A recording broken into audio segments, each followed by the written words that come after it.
Good morning, everybody, and welcome to the Mike Francesa podcast on the Bet Rivers Network, on the Mike Francesa channel, on the network, on YouTube, on this Friday morning before a big sports weekend, including if the weather permits today, an opening day for the Mets at Citi Field. Let me see if I can just pry your eyes away from the stock market. You know, the average person, unlike someone like me, the average person probably looks at the stock market only when there's something crazy going on like there is right now, where the stock market is, tanking to enormous proportions as it has since the announcement of the tariffs. Uh, Otherwise, it becomes just kind of something you might glance at, or maybe you see a symbol as you go by and you know two or three symbols, and you see it in the airport, or you see it in the coffee shop, or you see it wherever, and it's running on the lower third of the screen.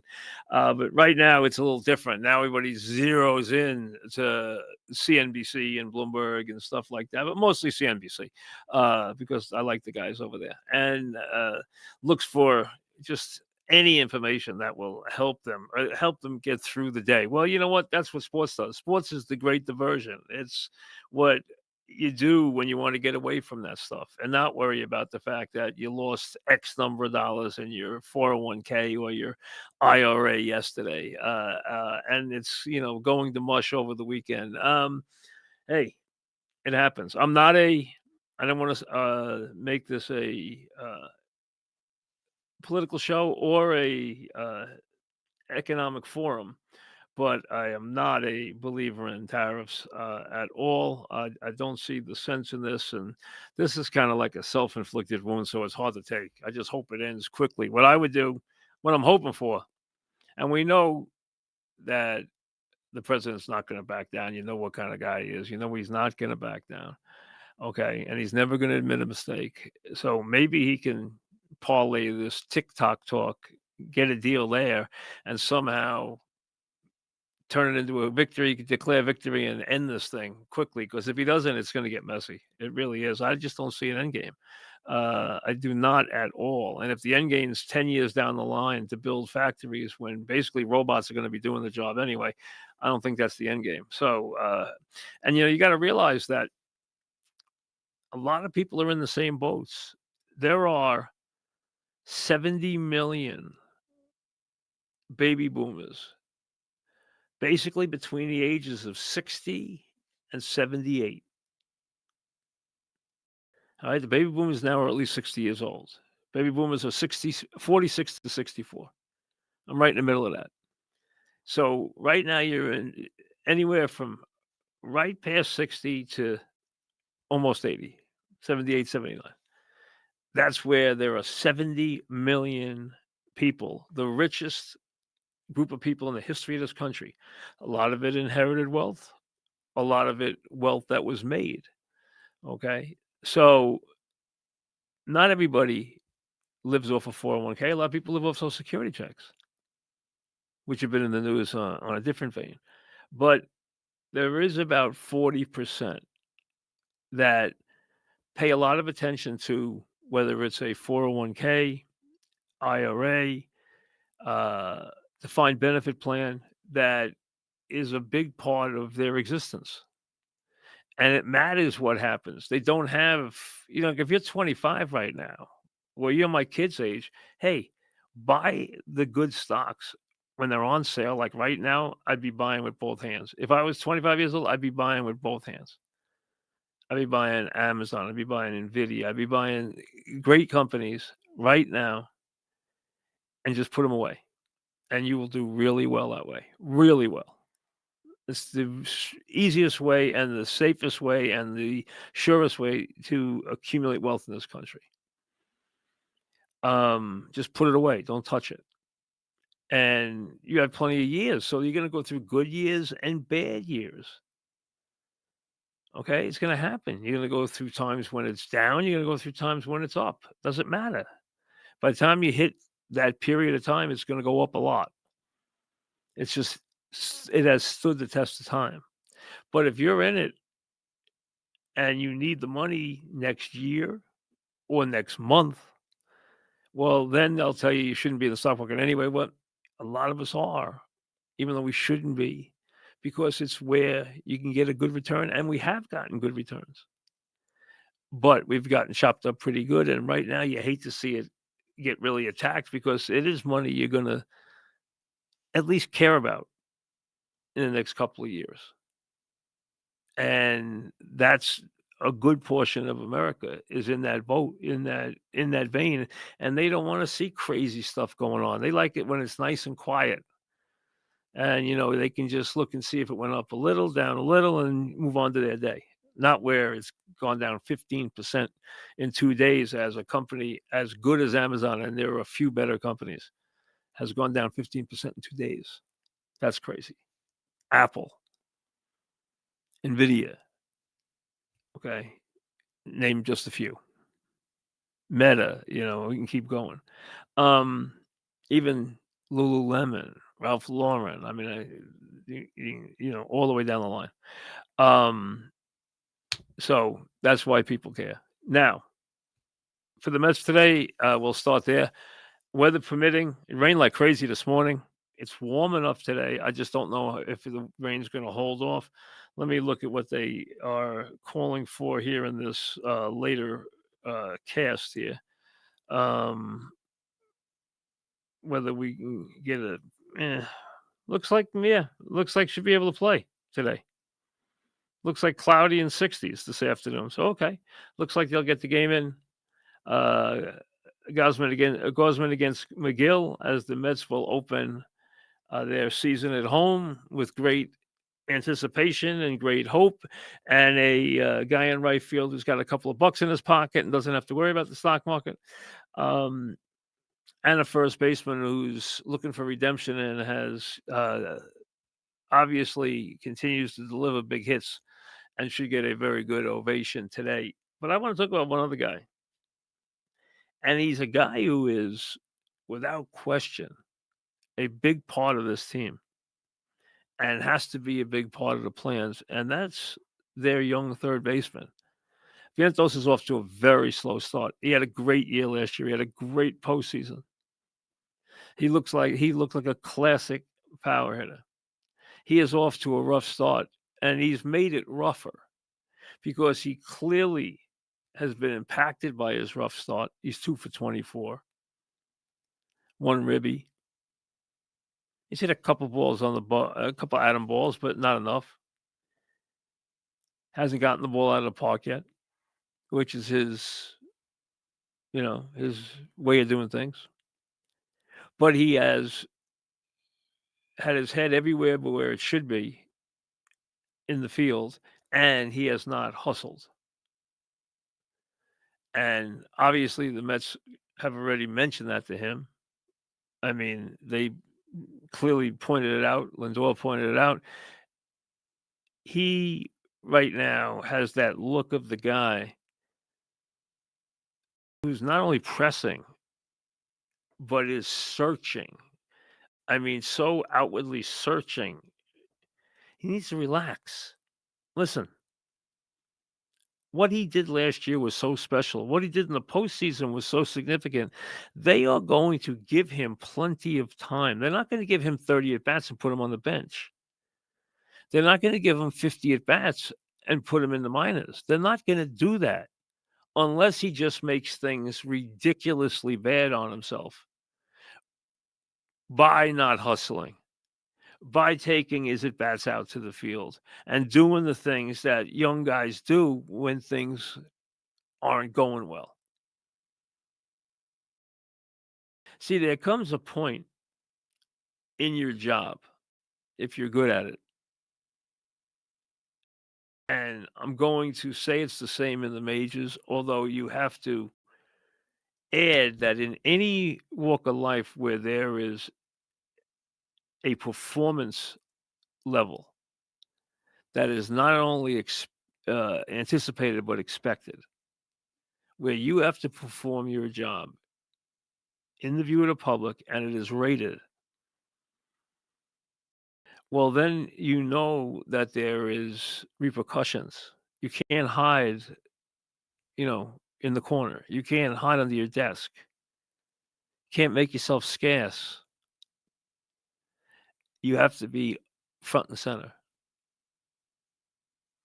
But the thing you have to be able to do is you have to muster enough inner confidence, and that's what you're searching for.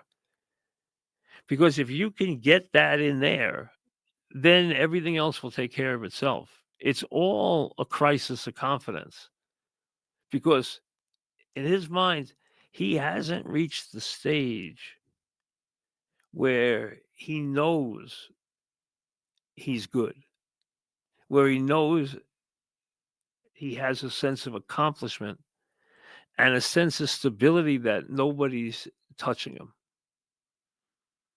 He's pretty far along down that road because of what he did last year. He earned himself a lot of bad days. But if he's going to couple it with terrible fielding, if he's going to couple it by overthrowing the catcher and overthrowing the first baseman and making bad plays all over the field and then not run out ground balls, he is going to make it very difficult on himself when he doesn't need to. They're going to give him a chance to get out of it. They're going to give him a big chance to get out of it. They might give him half a season to get out of it at the plate. He has to understand what he accomplished and relax. But it's for a young player where there is so much performance anxiety. And there's always,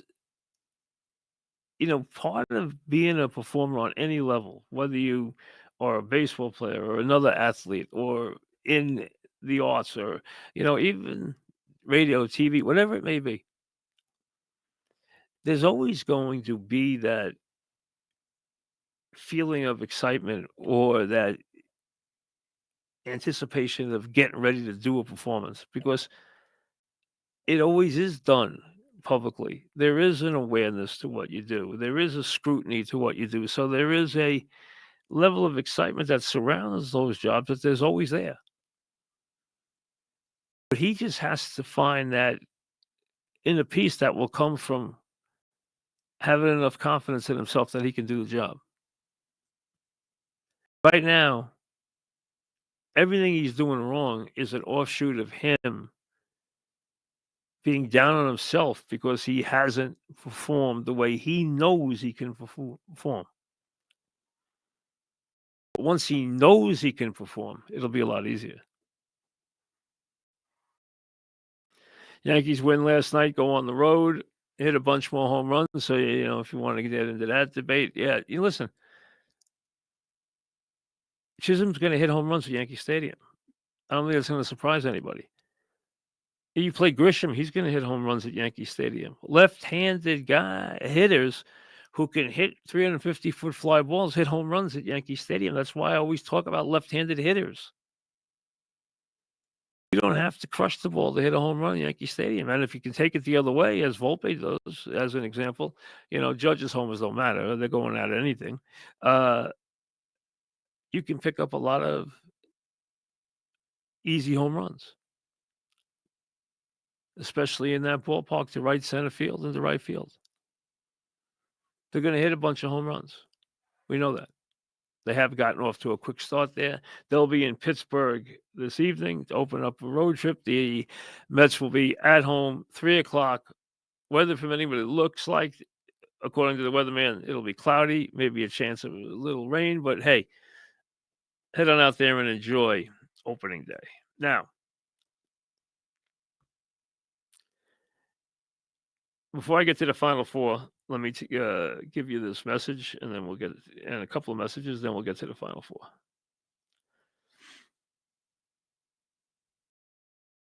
If you haven't created an account with BetRivers yet, what are you waiting for? You can get a second chance bonus bet if your first bet loses, which is always a nice situation. Terms and conditions apply. See the BetRivers app for full details. Also, remember the Mike Francesa podcast. Go to MikeFrancesa.com and enter your email address to sign up for the podcast newsletter, exclusive comment, updates, and it doesn't cost you a thing. Just go to MikeFrancesa.com and put in your email and away you go. So check those two things out. We will get to some emails. I haven't done them in a while. I know that people have been sending them. We will get to some today. Now tomorrow. Finally, the Final Four is there in San Antonio. probably as even and as high a quality Final Four as we've seen. I've seen, I've been to some great Final Fours. I mean, the first one I ever did for CBS was about as star-studded as you could want. Those Georgetown and Carolina teams were just loaded, and they played one of the classic games of all time. Ewing starring as a freshman for Georgetown, and of course, a guy named Jordan making the game-winning shot, kind of bailing out a guy named Worthy. Um, there was a lot of talent in that Final Four. I've been to plenty of Final Fours that have been loaded with talent. This one has 4 teams that are extremely. First of all, they're all 1 seeds.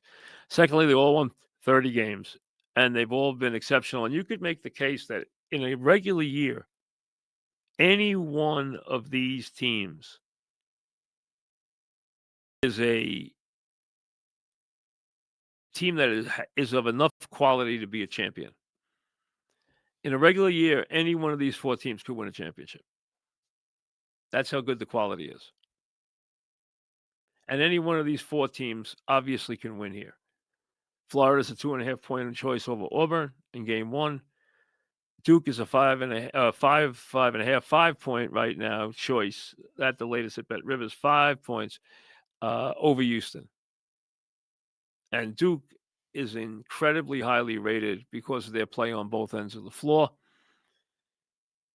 And all 4 of these teams, if you go into metrics and all different ratings, are extremely highly rated. Most Final Fours would only have 1 team rated this high. All 4 teams are rated that high. So you're looking at 4 teams of the highest possible quality. Very different in how they approach things. Defense? Well, I'd say 3 of the 4 play good. Auburn plays good defense. Duke plays very good defense. Houston plays great defense. Florida plays a lot of the time terrific offense. Duke plays very good offense. Auburn plays solid offense, and Houston plays okay offense. Each team has a star. All right, the guy who's going to be the number 1 pick in the draft leads Duke as a freshman. You've heard about Cooper Flagg all year. He is the heart. He is the soul. He is the head of this Duke, very talented Duke team, which has 4 very talented players. Houston has really good athletes. They jump, they run, they play defense. They're unselfish. They need Cryer to have a good game. Florida has size. They have ability. They have 3 good guards, but they have probably, without question, the best late game shot maker in the country in Clayton. And you've seen him do it time and time again. While Auburn has an inside player who's banged up, not 100%, but who clearly is a first-team All-American and one of the best players in the country, if not the best player in the country. Flagg and Broom were the 2 best players in the country this year. So you have someone who would step up for each team. The team that is least significantly impacted by the play of its leading scorer is Houston. Auburn. There's Taylor. Taylor had eye surgery, so she's walking around with this cone on, which she hates very much. You know how, because but she had an eye surgery, so they put a cone on so you can't scratch it because she still has stitches. She has stitches for 14 days, so she hates, they can't eat the same way, they can't lie down the same way, they gotta wear these cone on their head, around from their neck so that they can't scratch themselves. But they really don't like it. It's really funny because she's banging it against the wall and stuff, and she really doesn't like it. And you have to hand feed her because she can't really get down to her bowl to eat. So, I've been hand feeding her meals, which she kinda likes now. She's kinda gotten spoiled with it, you know? Try to get her to use a knife and fork, she won't, so I gotta hand feed her, so, it's been like that the last couple of days. But she had a cyst on her eye, which we had to remove, and she's doing well. So I'll send your regards. Easy, Taylor, come here, lie down. Good girl. Good girl. Good girl. I'll send all your regards to her, but she's doing better. She really is. She's a good girl. She's doing really well. Okay, lie down. Okay. Um, but she's got to wear that for 2 weeks. The thing that fascinates me about these matchups is what each team will try to take away from the other team and how pronounced the talent is and how solid these 4 teams are. They've all been really at the top of the polls all year. Duke's been the best, but remember, Duke came out of a softer league than the other teams did. Auburn and Florida came out of the best league. Houston came out of a good league and dominated it. Houston's lost one game this year that wasn't lost in overtime, and they have played a million close games, and Duke hasn't. And that's the thing you notice most about Duke and Florida. Duke doesn't have a weakness. They're really good offensively. They're really good defensively. They can play fast. They can play slow. And they have a size advantage over just about everybody, and they have a size advantage over Houston. But Houston, remember, is an athletic team that plays fierce defense and gets up on the boards as well as any team in the country, and offensive rebounds better than they even offensive rebound better than St. John's. And that's saying something. They get to a lot of shots, and what they do is their bigs a lot of time back tap the rebound, back out. They get their hand on it, they get up on the board, they get up with their jumping ability, and they back tap the ball back to the guards. They do that a lot, and you can make a lot of threes off that. Most threes are made off a rebound and a kick. That's usually how they're made. The thing that fascinates me about the matchup is, and that's the second game, and will get the most attention. And I, for one, most people think Duke's going to win. Duke's the heavy favorite to win the whole thing. Duke's got what everyone deems the best player in Cooper Flag. They've been terrific all year. All 4 teams are well drilled, even though this is first time Final Four for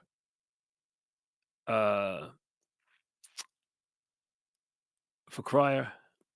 I mean for John Shire and for Golden. So the Florida coach and the Duke coach are first time Final Four team coaches. I don't think that matters. Pearl's been to 2 Final Fours. Sampson's been to 3 Final Fours. None of them have won a championship. I don't think experience will be an issue here. I think Sampson's an exceptional coach. I think they've all shown they were good coaches. I've been a little bit perplexed sometimes by some of the stuff Florida has done in these games. Florida's had some real serious lulls in their games. Auburn had a couple early in the tournament also. They seem to have gotten better as the tournament's gone on. I know how Pearl coaches. I've been around Pearl a lot. I know Pearl. Don't have a real feel for how Golden coaches yet. And I've been puzzled by some of the stuff he's done. But he's been bailed out by his bench. He's been bailed out by some bigs, and he's been bailed out by the shooting of Clayton in big spots. Houston's game is predicated on defense, pressure defense. How they play against Flag here. See, to me, if I'm Samson, if I my feeling has been all along that if I can put a player, and I'm going to use a bigger player myself rather than a smaller player, on Flag, I'm going to play him for the drive. I am going to not play him. I'm not going to overplay him for the 3-point shot. If he wants to shoot the 3-point shot, I'm letting him shoot it. He makes a couple, I'll adjust. He's not a great outside shooter. If there's a subtle weakness in his game, and I wouldn't call it a weakness, he's a solid shooter. He's not a great shooter. I don't fear him taking jump shots. I don't want him coming to the basket. So I'm gonna play him for the drive and play him with size. But if I can play him straight up, I think there's a psychological advantage that you gain over Duke. To me, everything starts and runs through. And this is not taken away from their other players who are very talented players and are pros. I mean, they got 4 pros on that squad. I'm not taking away from anything they do. They can shoot threes. They can go to the basket. They can play fast. They can play slow. They're well coached. They're very well coached. Everything to me runs through this very special player. And he is a very unique player. He makes everybody better. So does Clayton. Now, Clayton's a little weird because he'll float through the games at times, and he'll set himself up to be a playmaker. He'll be a playmaker for a while, and then all of a sudden he'll go off in a burst. He kind of plays, to me, a little of the way Curry plays. Curry, we know, is just prolific from the outside and is a three-point shooter. But to me, he plays the same way that Curry plays. Picks his spots going to the basket. He's a much better driver than you think he is. He's a superb ball handler and passer. Although Florida does have some problems with turnovers. They get very loose with the ball.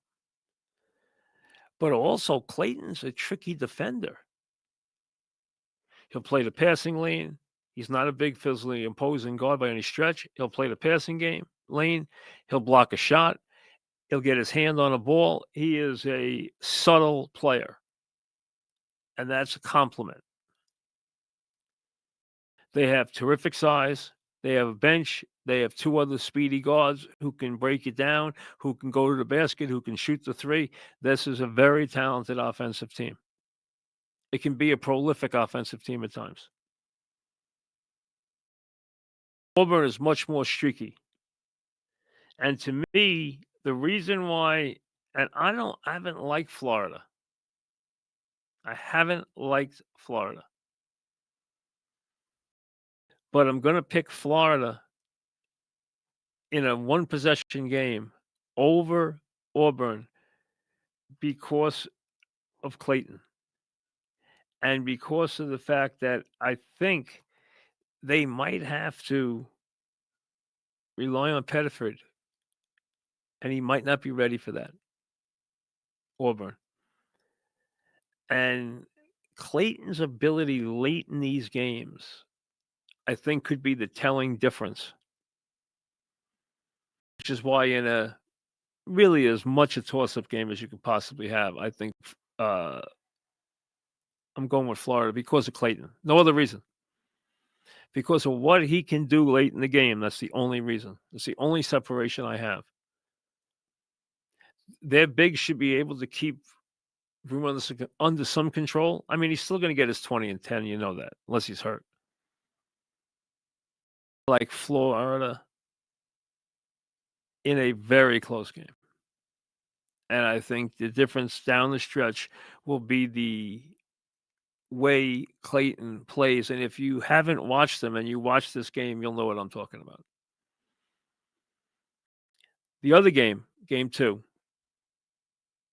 terrific game on every level. What Duke does, what Houston does, what their mentalities are, what Cooper Flag brings. Love this game. I think this is the toughest matchup for Duke. I think if Houston can slow the game. See, I'm asking Houston to play this game with a lot of feel. I want them to slow the game for the most part, but I want them to run with their opportunity breaks when they get a turnover in transition. Duke will always run. You can count on Duke running. They want to push the score much more than Houston does. They need to do that.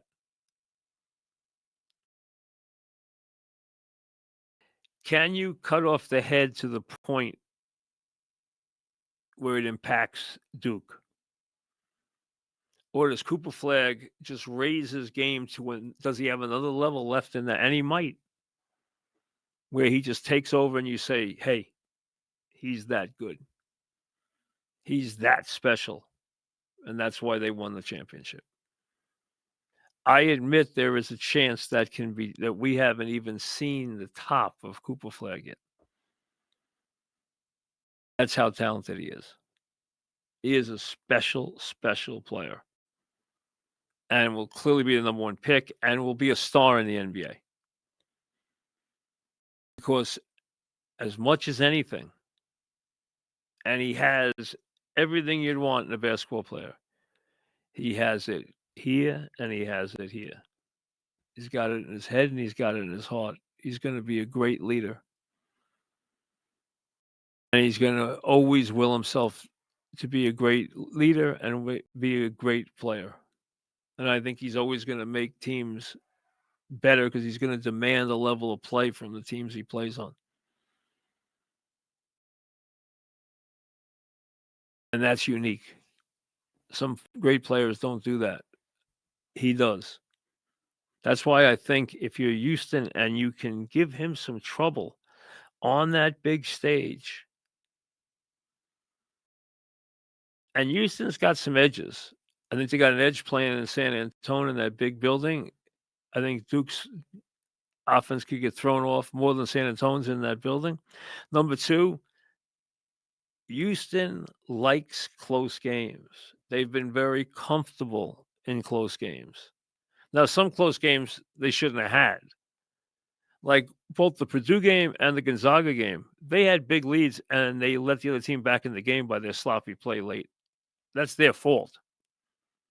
But when they get in tight games, they make plays, and you saw what happened at the end of the Purdue game when you had one of the great baseline out of bound plays you could ever see. On a night where Cryer had a 3 for 16 shooting game and they survived it, and they played a road game against Purdue, and then they played another road game against Tennessee, but they really played a 100% road game against Purdue in Indianapolis. And they didn't care about that. They were like, hey, we'll handle it. Their coach teaches them to handle adversity. They handle adversity. Plus, they've played a million close games, and Duke has played very few. And I think sometimes playing those close games can be very difficult, especially when you haven't played a lot of them. So what I'm getting to is I'm picking the upset. I picked Houston to win the championship before the tournament started. I'm sticking with them. I knew they would have to go through Duke. I know going through Duke is going to be very hard. I understand Duke's a 5-point favorite. I have no problem with them being a 5-point favorite. They're Duke. They have the best player. But I think Houston can beat them in a close game. Beat them with their defense. Beat them with their tenacity. And just beat them with their overall toughness. Houston is a tough, tough team.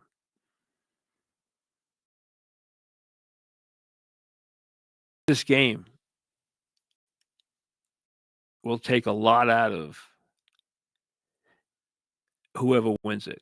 And I'll tell you this, the team that wins the second game, the coach is going to be up against it a little bit.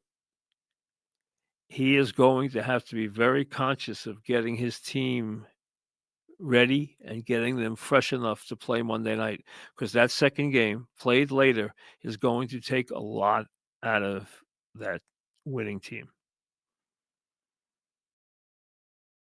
And that's something you have to be conscious of.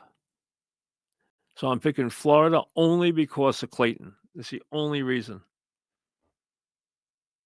I think the game's virtually a toss-up. I'm going with Clayton because I think he'll make the play that needs to be made when the game's on the line. And I'm going with the upset. I'm picking Houston to upset Duke. Not just cover the 5, upset them in a very tight, you know, 70-68, 68-66 type game. Two terrific games. If you haven't watched college basketball or you've been disillusioned by the tournament not being good so far, hey, the tournament's been strange. You know that the favorite has won? First of all, the 4-1 seeds are here. Secondly, they beat 3 twos and a 3. There were no Cinderellas at the dance. The favorite has won outright. They haven't covered every game because Florida hasn't covered. They've won outright the last 14 games in the NCAA tournament. 14 straight games, the favorite. Whoever's favored, that would mean that Florida would win and Duke would win. The favorite has won 14 straight games. It has been an incredibly chalky tournament. The favorites have done well. They've usually, for the most part, with the exception of Florida, which has been in some tough games. And let's be honest, Florida was very lucky to beat Texas Tech. And I don't want to take anything away from what they did, and I want to give Clayton credit for his great play down the stretch. But Texas Tech had 3 pivotal miscues. They had an 8-point lead with 3 minutes to play. They missed the front end of a one-on-one,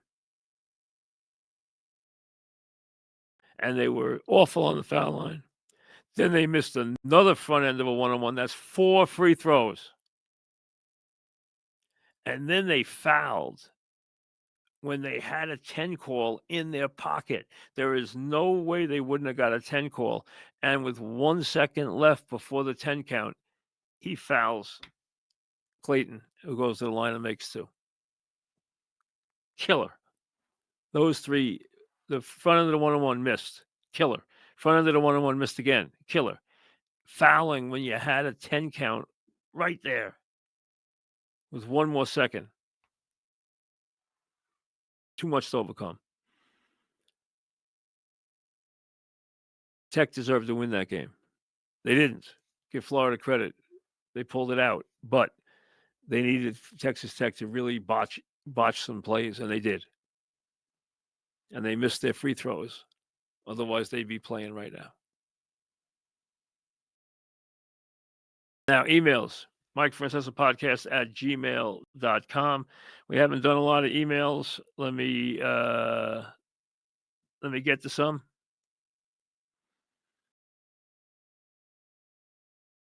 Just got a text from Jack who says Florida's going to win it all. Okay, we got that. We got him on the record there. He's liked Florida all year. He thinks Florida's going to win it all. All right. Here we go. You can send your emails to Mike Francesa podcast at gmail.com. Rick, in a world where steroids seem to be out of baseball for the most part, could the argument be made that Judge is the best player we've seen in the last 50 years or so?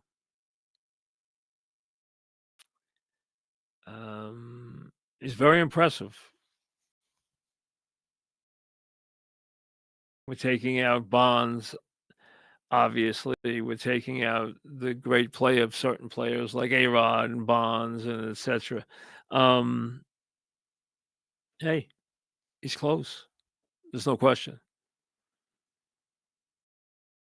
Trout in his prime was a great player. Judge is a great player, no question. He's been really good.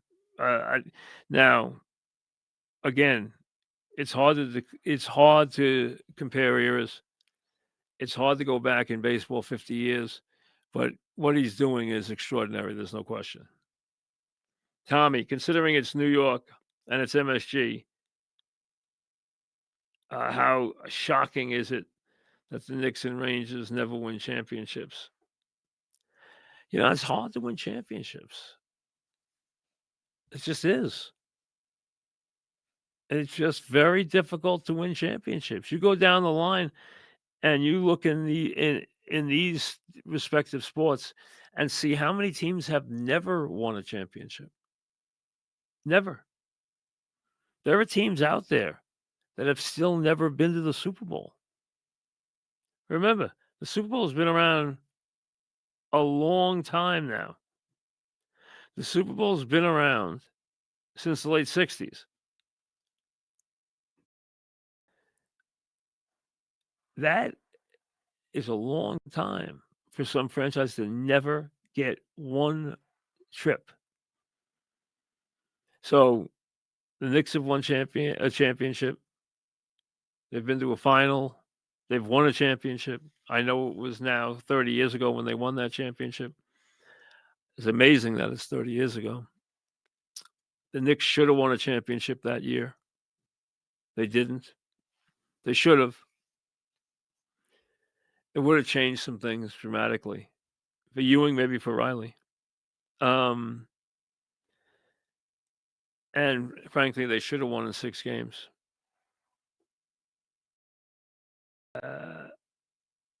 Riles messed up in game 6. And at the time, I didn't think he did. And in retrospect, he thought he did. And in retrospect, I thought he did. But that was the game. And I remember what a heartbreaking game it was. I still remember Oak with a 1-point lead, throwing the ball the length of the floor and then throwing it out of bounds. Critical. And how that game ended. And then waiting around steamy Houston. And it was so muggy and hot in Houston until game 7. Game 6 was Sunday night. Game 7 was Wednesday night. And I remember, I've said this before, that Doug and I was walking in through the Houston offices in the stadium to go do our show. And Kenny Smith came in, who we obviously both knew very well. And Kenny had a really rough series shooting the ball. And he was like, "Hey, you watch, I'm going to shoot the ball tonight." And he made some big shots in game 7. And they routed in game 7. DJ, I know you liked Rodgers to the Giants, but wouldn't their offensive line have gotten them killed? Maybe. I did fear that. I would have taken the gamble that they could have improved it, but you're right. I think that one of the things that's imperative for him is to be behind a very good offensive line. I don't know what's going on with Rodgers. I don't think we ever know what's going on with Rodgers. I don't know what's going on with him and the Steelers. I don't know what his plans are, but I do think he has something left if he wants to play, but he does need to be behind a good offensive line. Being with the Jets would have been perfect.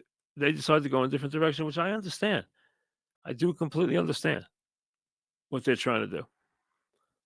Paul, would you say Russell Wilson is a Hall of Fame quarterback?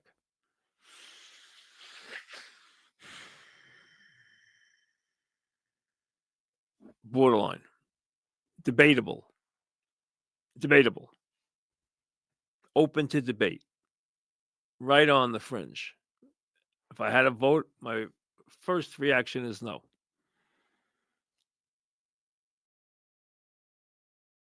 Will, we know that Mantle is your favorite ball player of all time. Absolutely. Do you have a favorite Met of all time? I have a favorite Met of all time. Well, as a person, it's a tie between Todd Zeile and Robin Ventura. They're two of the greatest guys you could ever meet. Todd Zeile is just an incredibly good guy. So is Robin Ventura. Um, do I have a favorite Met? I had to have a Met that I liked.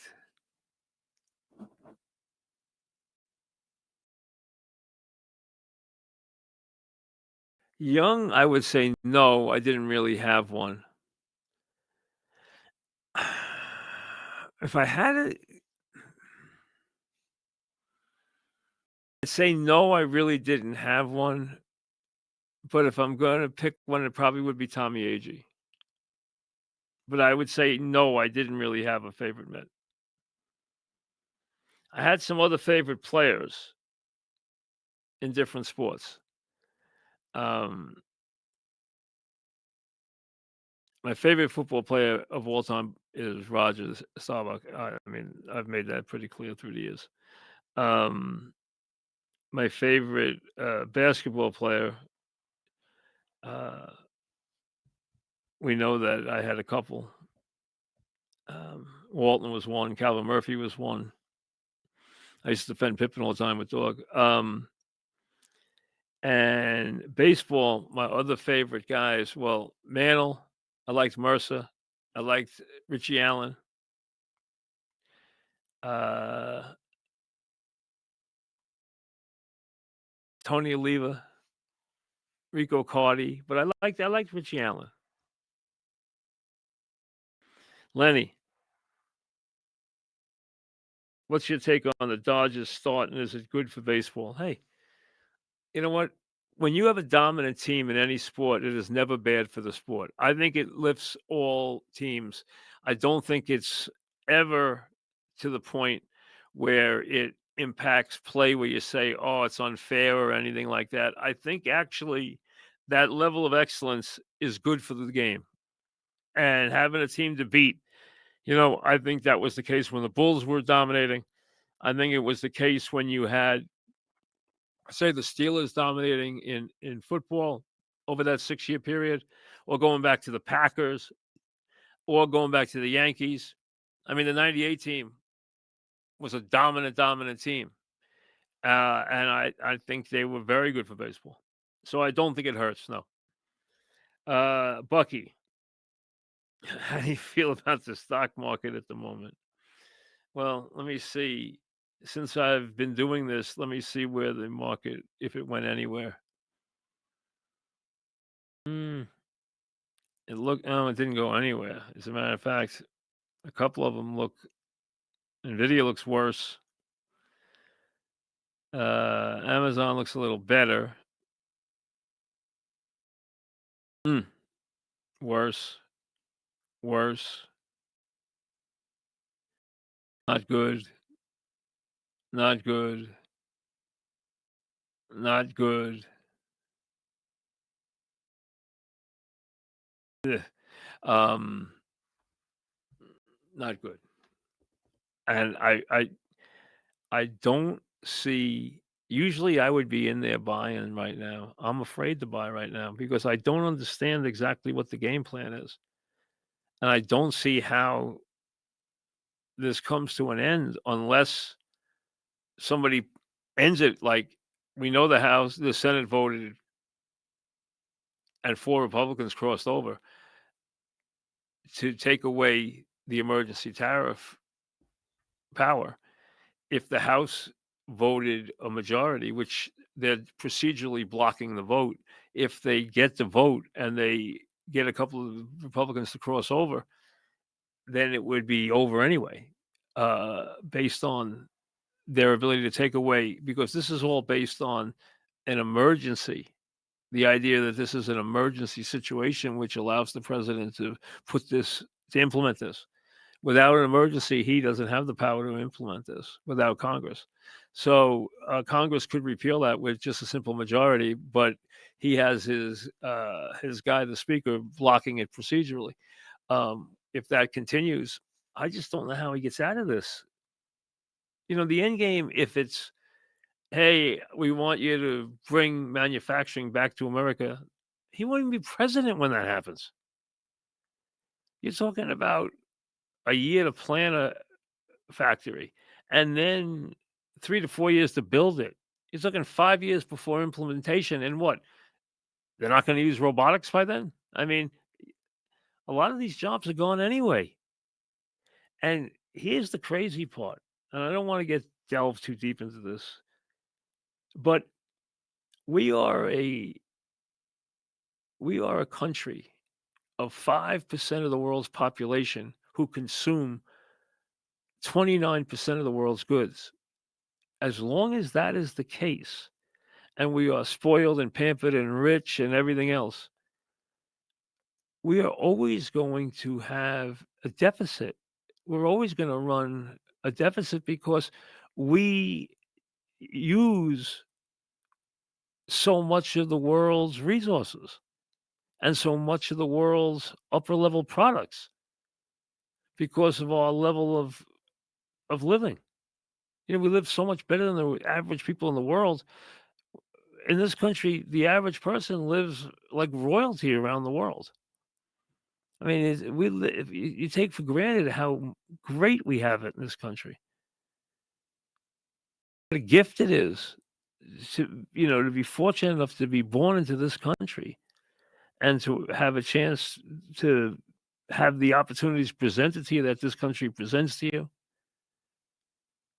freedoms that this country presents to you, and then live where the standard of living is so exceptional. We are so lucky and so fortunate. And we take it for granted because we have problems like everybody else, and nothing's perfect. But we are so far ahead of the game; it's a joke, and we forget that. But I'm telling you right now, that's one ugly market right now, and I don't see it get. I don't know how it gets better. I don't see a solution here, and that's what scares me. I don't see a way out. And the president, he's stubborn. He's not going to just give up. We know that. That's not who he is.